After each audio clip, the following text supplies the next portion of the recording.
साहेब, शिक्षण घोटाळ्यामध्ये धर्मेंद्र प्रधान यांचा राजीनामा मागण्यासंदर्भात दिल्लीमध्ये आंदोलन सुरू होतं.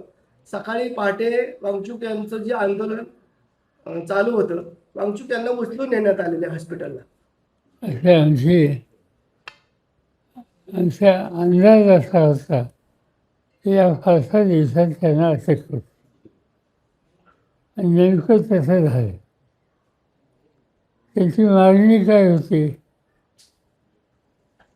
की मनसेचा राजीनामा. का तर या सर्व शैक्षणिक चळवळीमध्ये मनसेच्या त्यांची जबाबदारी होती. ती जबाबदारी त्यांनी काळजीपूर्वक हाताळली नाही आणि त्याचा परिणाम हजारो मुलांना त्यांच्या भवितव्यावर अडचणी आली. ती मागणी केली, पण केंद्र सरकार त्याच्याकडे बघ्याची भूमिका घेत होतं. शेवटी त्याची मागणी एवढाच फक्त नव्हता, बाकीचे राजकीय पक्षसुद्धा त्यांच्याबरोबर उभे राहिले. काँग्रेसच्या वतीनं त्याचे प्रतिनिधी गेले, राष्ट्रवादीच्या वतीनं सुप्रियाताई गेले, इतर पक्षाचे लोक गेले आणि एक सामूहिक मागणी त्या ठिकाणी करत होते.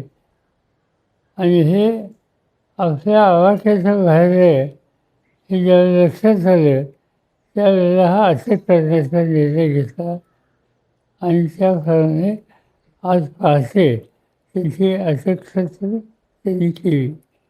बघूया, त्यांनी अटक जरी केली तरी हे आंदोलन चालू राहणार. लोकशाही मोडण्याचा प्रयत्न हे भाजप सरकार करते असं वाटत नाही? हे सर्वच आहे ना. असं की मागणी जास्त होती, विद्यार्थ्यांच्यासाठी होती आणि नोटीस दिलेली होती.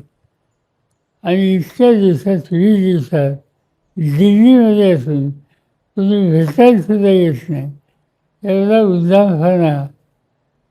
याचा अर्थ केंद्र सरकार अत्यंत बेजबाबदारपणानं इथं वागतं हे स्पष्ट झालेलं.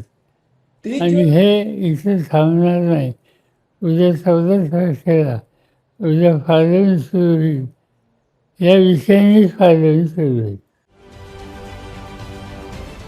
महाराष्ट्रातील सर्व बातम्यांचे विश्वासार्ह व्यासपीठ. सकाळच्या सर्व सोशल मीडिया प्लॅटफॉर्मला लाईक, फॉलो आणि सबस्क्राईब करा. तसंच सर्व नोटिफिकेशनसाठी बेल आयकॉन प्रेस करायला विसरू नका.